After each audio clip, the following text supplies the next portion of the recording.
종합예술이라고 합니다. 그것은 여러 종류의 예술이 한데 어우러져서 무대 예술을 창출해내기 때문입니다. 국어사전에 보면 이 오페라를 가극이라고 정의합니다. 즉 노래와 극이라는 뜻입니다. 그러나 이 오페라는 노래, 연기, 무대 조명 등 다양한 예술의 집합체이기 때문에 종합예술로 평가를 받게 되는 것입니다. 우리가 믿음의 생활을 하면서 성경을 읽어 나갈 때 하나님은 위대한 종합예술의 창조자이시라는 사실을 발견하게 되는 것입니다. 인간 역사에 대한 섭리도 그렇고 우리 사람의 구원 계획과 섭리가 그렇고 창조의 섭리가 그렇습니다. 그야말로 하나님은 종합예술을 창조하셨고 지금도 계속해서 이루어 나가시는 위대한 예술가이십니다. 지금 우리는 듣지는 못하지만은 우리의 심장이 쾅쾅쾅 뛰고 있습니다. 계속해서 심장에서 피를 뿜어서 피가 온 몸으로 지금 돌고 있습니다. 그래서 우리들은 살아 있습니다. 여러분, 만약에 하나님께서 우리에게 이 심장 뛰는 일을 맡겨주셨다고 하면 이제 내가 한번 심장이 뛰게 해서 살아보라고 한다면 아마 1시간도 못 가고 다 죽을 거예요. 우리가 밤에 잠을 잘 때도 계속해서 하나님은 우리의 심장을 뛰게 하셔서 우리가 지금 살아있다는 사실을 여러분 아셔야 합니다. 그러니까 심장을 뛰게 하시는 분은 하나님이세요.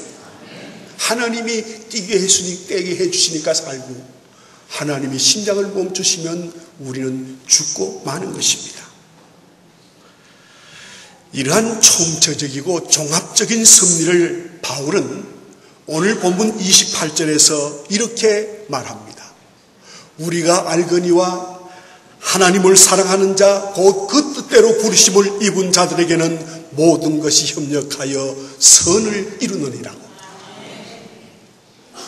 앞에서 제가 잠깐 오페라에 대한 얘기를 했습니다만 오페라는 희극도 있고 비극도 있습니다. 그리고 희망도 있는가 하면 절망도 오페라 내용 속에 있습니다. 그리고 그 모든 것들이 하나의 작품으로 연결되어서 집합되어 종합예술이 되는 것입니다. 마찬가지로 우리 한 개인의 삶 속에도 온갖 것들이 계속해서 교차가 됩니다. 성공, 실패, 사랑, 증오, 희망, 절망, 밝음, 어두움, 삶, 죽음이 뒤범벅이 되어서 다가오고 우리의 곁을 지나가는 것입니다. 그러나 사도 바울은 이런 모든 것들이 협력하여 궁극적으로 우리 하나님께서는 선을 이루어 주신다고 그렇게 분명하게 말씀을 했습니다. 하나님의 예술 창조는 밖에 있기보다는 내 속에 있습니다. 다시 말하면 나를 통해서 나타내시고 나를 향하신 하나님의 그 크신 섭리와 역사야말로 위대한 종합예술이 아닐 수 없는 것입니다. 내가 이 세상에 태어났다는 사실로부터 시작하여 오늘도 내가 걷고 차를 몰아 교회에 나와 하나님 앞에 예배드리며 찬송하고 말씀을 듣게 되었다는 사실, 그리고 영적으로는 이미 지옥의 자식이 되어서야 할 내가 하나님의 자녀가 되었고 하나님을 아버지라고 부를 수 있게 되었다는 이 사실, 이것은 엄청난 사실입니다.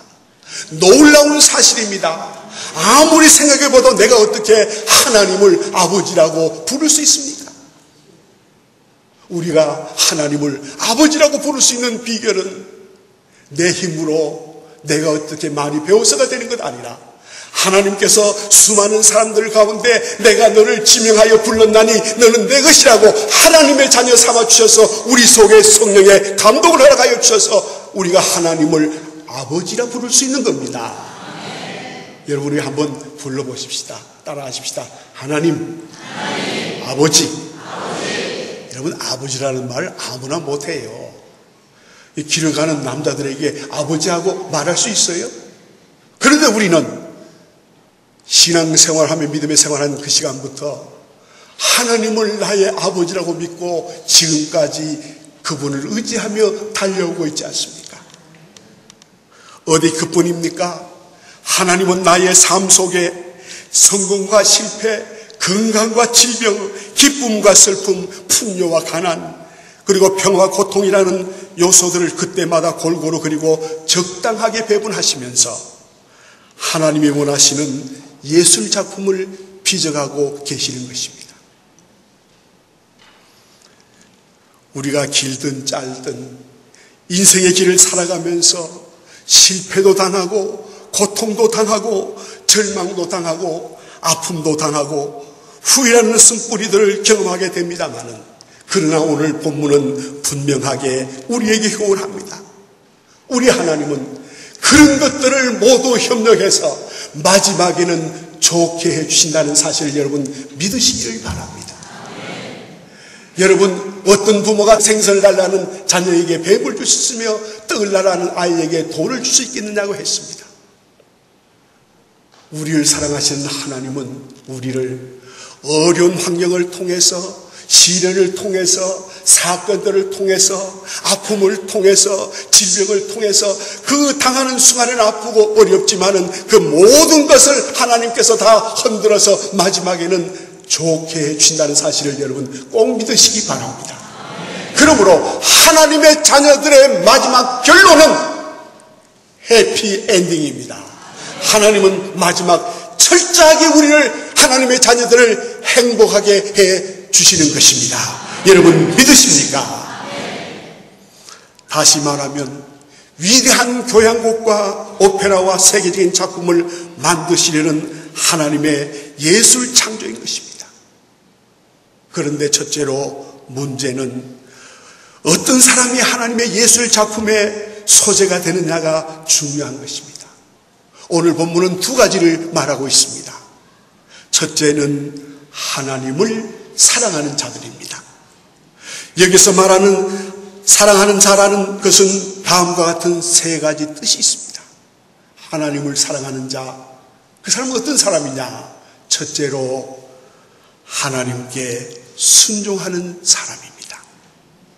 우리가 잘 아는 아브라함은 믿음의 조상으로 하나님을 사랑했기 때문에 하나님이 야 아브라함아, 너 고향 갈대아 우르를 떠나라. 예 하고 떠났습니다. 요즘은 이스프레스 돈만 주면 뭐 여기서 짐 싸서 서울 얼마든지 갈 수 있어요. 그 당시에 고향을 떠난다는 것은 죽는다는 거예요. 그런데 희생을 각오하고 떠났습니다. 그리고 또 아브라함에게 하나님은 말합니다. 야, 너 이삭을 바쳐라. 이삭이 도대체 몇 살 때 얻은 아들입니까? 100살에 얻은 아들이에요. 하나님이 지금 어처구니 없는 일을 지시하고 계세요. 말도 안 되는 소리를 지금 하고 계세요. 그런 하나님의 명령 앞에서도 아브라함은 순종했습니다.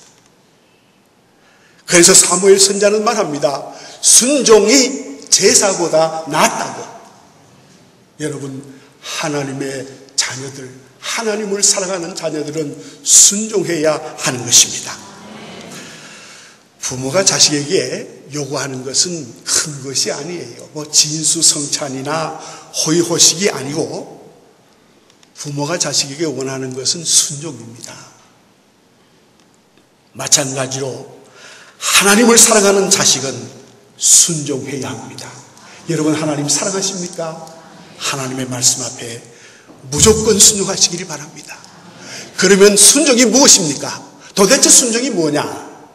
순종은 내 뜻과 내 마음에 맞지 않더라도 그것이 하나님의 말씀이 옳다고 인정이 되면 아멘하고 따라가는 것이 순종입니다. 오늘 우리 기독교인들이 이 순종할 줄 알면서도 순종하지 않아요. 여기서 문제가 일어나는 것입니다. 두 번째, 하나님을 사랑한다는 것은 하나님과 동행하는 사람을 말합니다. 에녹은 하나님과 300년 동안 동행을 했다고 창세기 5장 24절에 말씀하고 있습니다.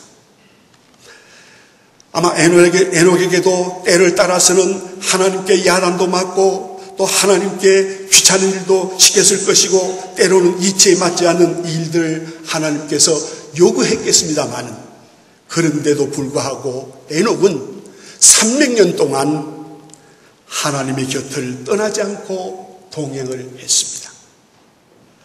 그리고 그가 받은 축복은 하나님이 그를 데려가심으로 세상에 있지 아니하였더라. 창세기 5장 24절에 말씀하고 있습니다.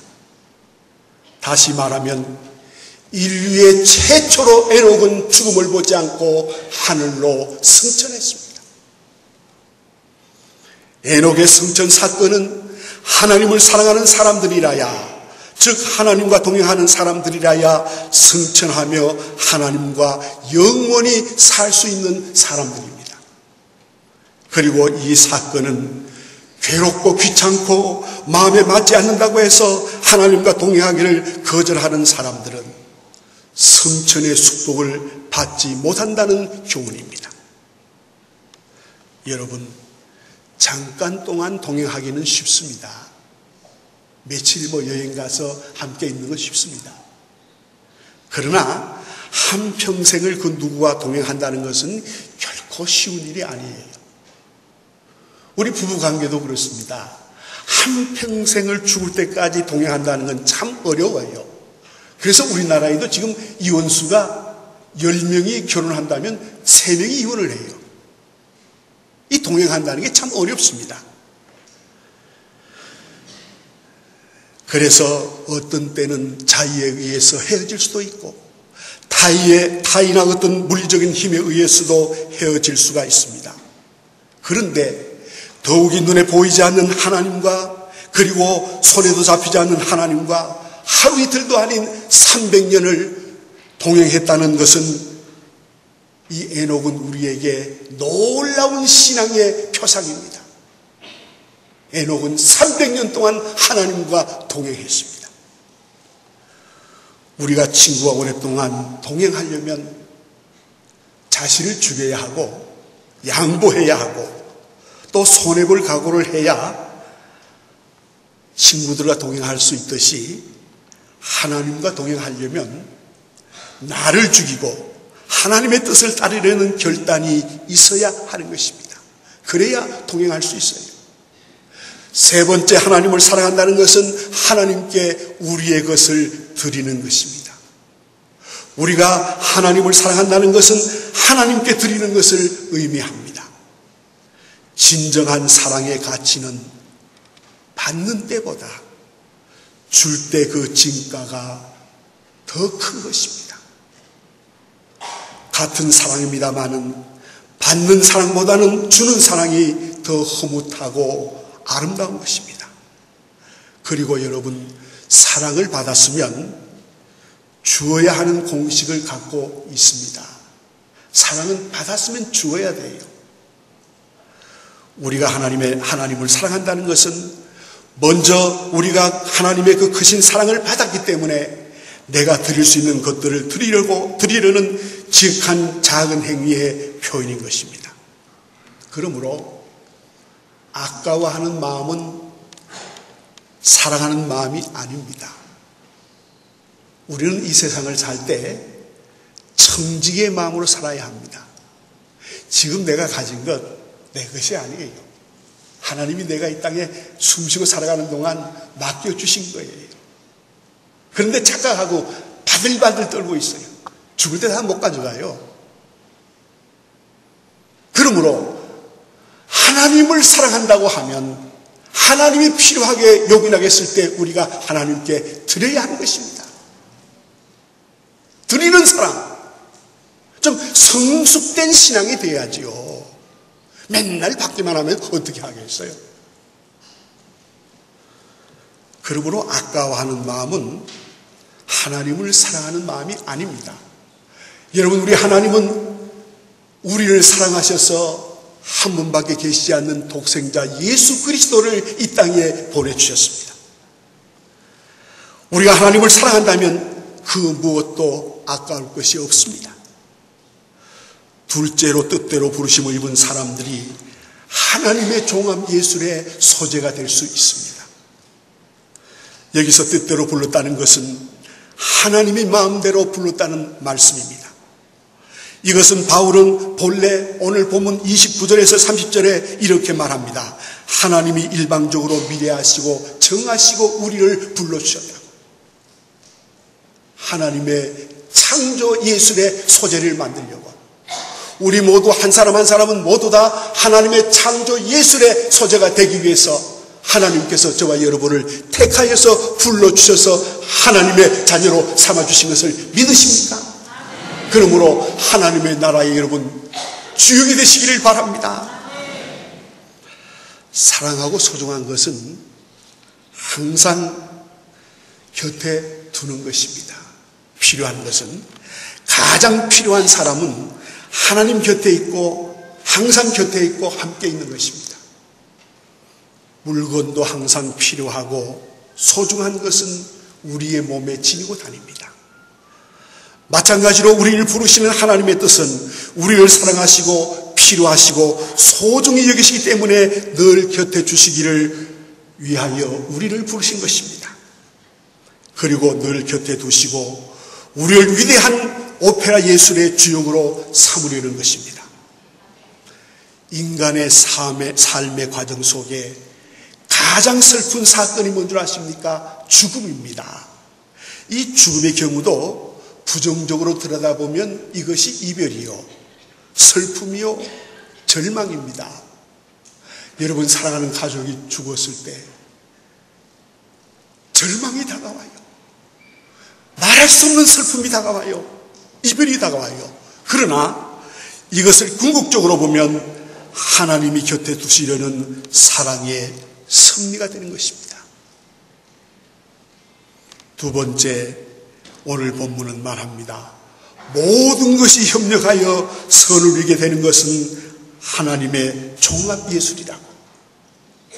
유명한 성 어거스틴은 이 구절을 이렇게 해석했습니다. 하나님은 성도들이 지은 죄까지도 저희의 구원에 유익하게 쓰인다는 해석입니다. 여러분, 우리가 죄를 지었습니다. 그러나 하나님은, 우리는 죄 때문에 아프지만 하나님은 그 죄 때문에 우리의 구원에 유익하게 사용하신다는 말이에요. 유명한 고텐이라는 사람은 말했습니다. 세상의 불안정과 죄의 결과로 일어나는 모든 고통의 일체도 하나님은 유익하게 하신다고 말했습니다. 무슨 말입니까? 우리가 이 세상을 살면 어려움도 당해요. 환난도 당해요. 생각할 수 없는 사건도 우리에게 다가옵니다. 질병도 다가옵니다. 당할 때는 아프지요. 힘들지요. 그러나 하나님은 그 모든 사건들을 통해서, 모든 어려움과 환난을 통해서 하나님은 우리에게 더 좋게 해주시는 하나님이신 것을 여러분 믿으시기를 바랍니다. 그래서 지나놓고 보면 하나님의 사랑이 아닌 것이 하나도 없어요. 다 하나님의 사랑이에요. 지나놓고 보면.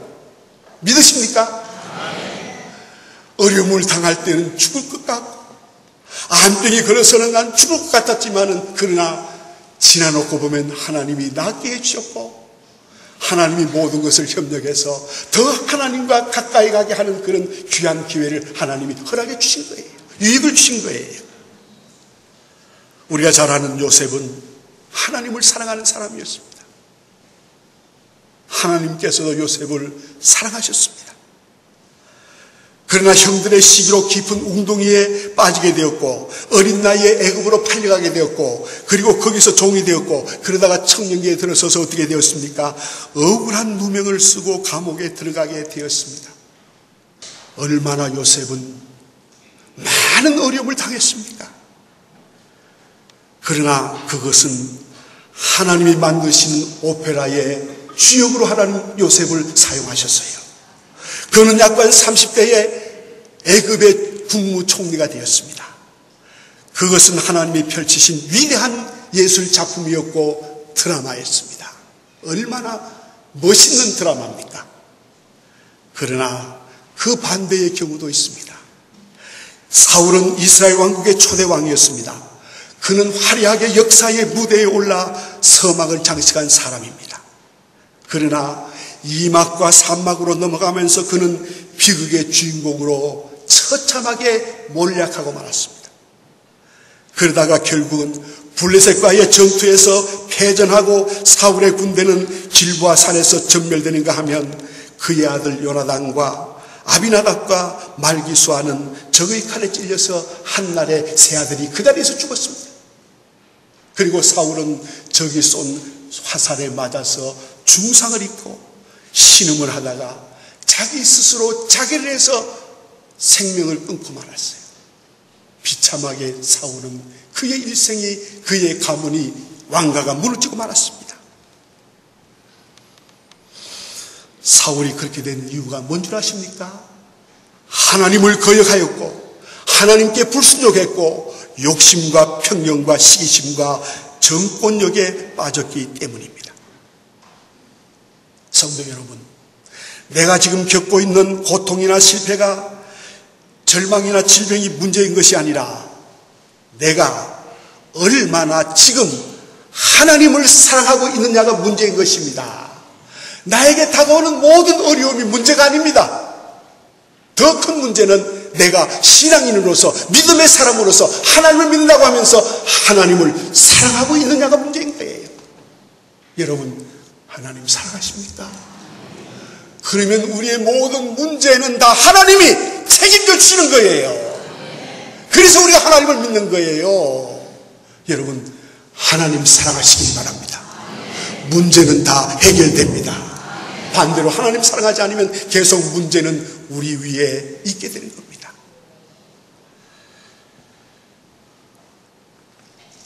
말씀을 마치겠습니다. 성도 여러분, 여러분의 남은 여생 부탁드립니다. 하나님을 사랑하시길 바랍니다. 사랑하시되 뜨겁게 사랑하시길 바랍니다. 진실하게 사랑하시길 바랍니다. 진실한 마음으로 사랑하세요. 그러면 하나님이 여러분의 인생을 책임져 주십니다. 좋게 해 주십니다. 해피엔딩 해 주십니다. 이것이 하나님의 사랑이에요. 하나님의 사랑은 해피엔딩이에요. 어렵고 힘들어도 마지막은 좋게 해 주신다. 결론이 나 있는 거예요. 그러므로 우리는 어렵고 힘들고 환난이 오고 시련이 와도 낙심하지 말기를 바랍니다. 왜? 하나님은 마지막은 해피엔딩 좋게 해주신 하나님이시기 때문에. 여러분, 그 하나님 믿으십니까? 믿으십니까? 믿으시는 분은 아멘으로 하나님 앞에 영광 돌리십시다. 할렐루야. 말씀을 마칩니다. 로마서 8장 28절 띄워주세요. 자, 우리 이 말씀을 내 마음에, 내 마의 말씀으로, 내 것으로 만드는 말씀으로, 이 말씀대로 승리하게 하여 주시옵소서 하는 그런 마음으로 우리 말씀을 읽겠습니다. 시작. 우리가 알고 있는 우리 하나님을 사랑하는 자, 또 그 뜻대로 부르심을 입은 자들은 모든 것이 협력하여 선을 이루어 주시느니라. 아멘. 좋게 해 주십니다. 해피엔딩 해 주십니다. 그 하나님을 사랑하세요.